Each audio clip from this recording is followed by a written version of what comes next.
Actually, I found it's not a big burden anyhow, because it's divided ideas into three parts rather than to speak out once for all. This is panel 2. We talk about the nuclear preparation and implications on the strategic balance in Northeast Asia. Let me to give some of my thoughts. It is true, I think, North Korea nuclearization, to some extent, is change that its security position, because its nuclear capability make it outside military actions almost impossible, especially consider, the danger, vulnerable situation on Korean Peninsula. But at the same time, I think North Korea failed to understand this, the result which has brought about on the other new threats. We talk about non-traditional security threats. For instance, more sanctions, more isolation, economic backwardness, and relating more probably economic and social disaster, and instability may happen, and so on. So I think probably for North Korea should have a new mindset of comprehensive security thinking, which make a balance between traditional and non-traditional security. Because this conventional thinking always more focused on, sometimes so focused on traditional security thinking. So now this non-traditional security, and also I think in some occasions probably more serious than the previous one. That's my first point. And also this relating to our subject, this North Korea nuclearization, we all understand, and created imbalance of Northeast Asia security. And non-nuclear countries like South Korea, Japan, worried about North Korea nuclear threat. So the pressure for South Korea and Japan have become mounting, very big. But if we suppose all the Northeast Asia countries turn to the nuclear country, and that must lead to a nuclear race.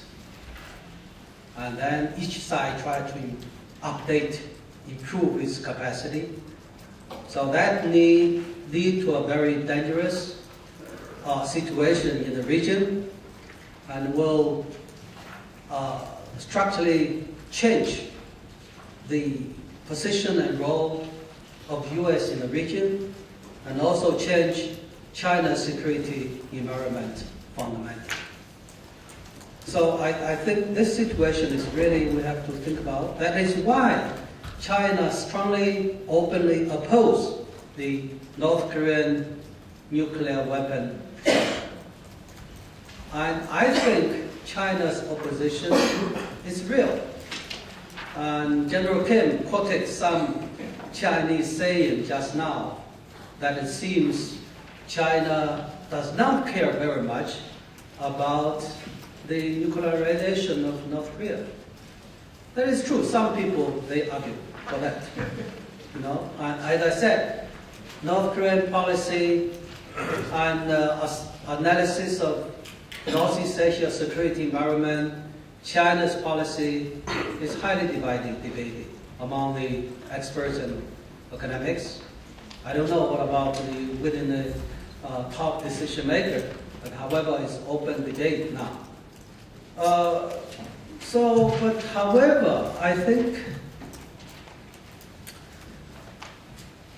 China, probably to some extent it's true, China does not worry too much about direct threat of North Korean nuclear weapons, but it's more worried about this proliferation of nuclear weapons in the region.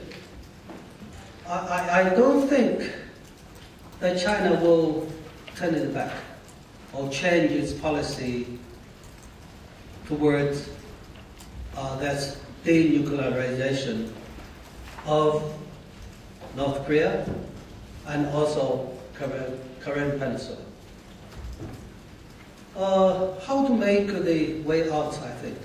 But China still, as I mentioned in the panel one, China still insists probably six-party talks is the best approach, as agreed by Professor Gill, though we had some differences. During the lunch, he said whether Professor Zhang welcomed me to sit aside here because we have differences. I said, academics only have differences, not enemy. That's different from politics. But I think China still thinks, because we have no the other better choice. And the key aim of 60-party talks, of course, is the denuclearization. As I mentioned, at the same time, use this platform to create a long-term Northeast Asia security architecture.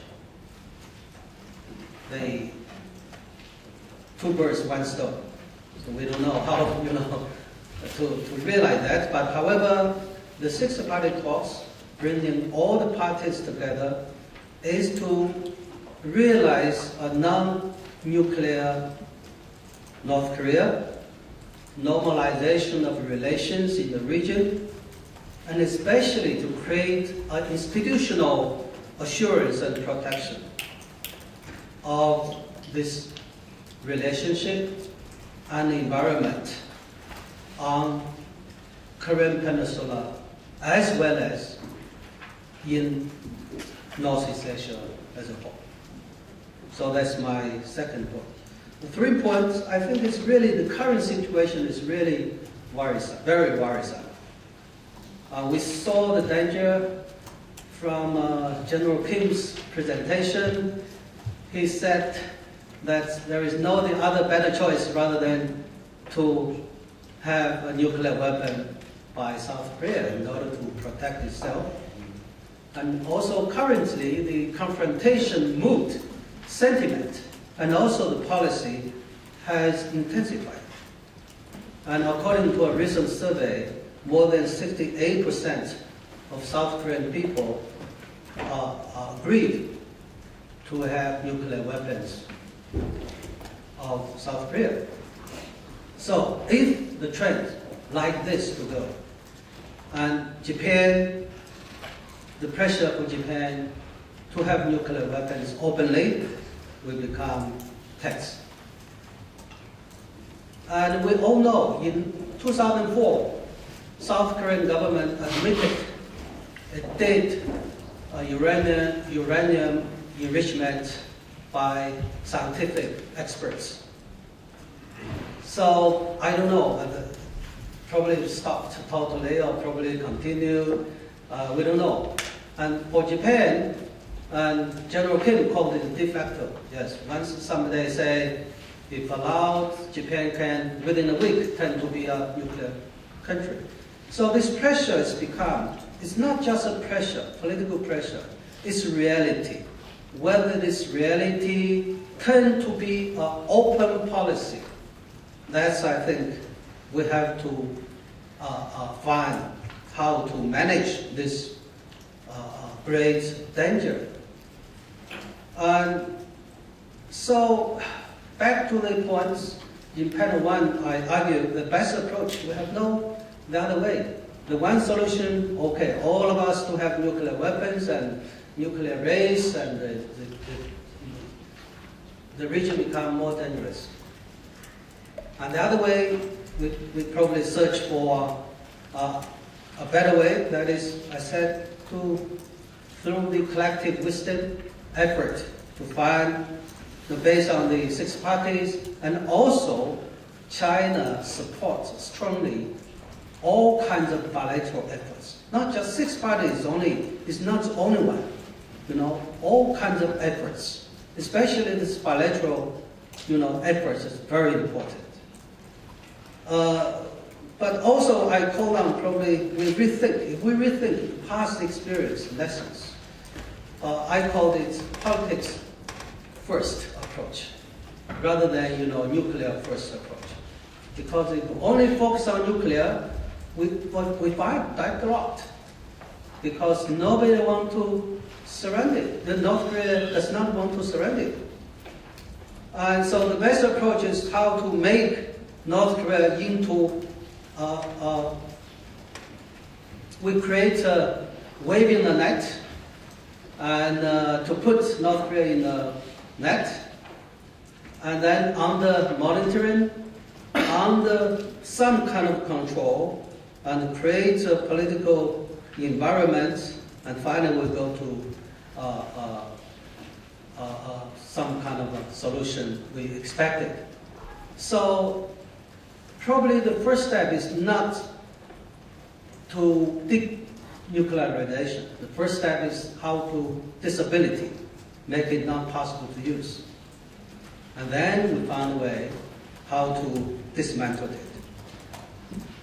So the new efforts, now we have 2. One is the traditional one with denuclearization, and at the same time also how to release the pressure for nuclearized South Korea and Japan. I think that is the key points for this our panel, that is to prevent from further proliferation in Northeast Asia. Thank you very much.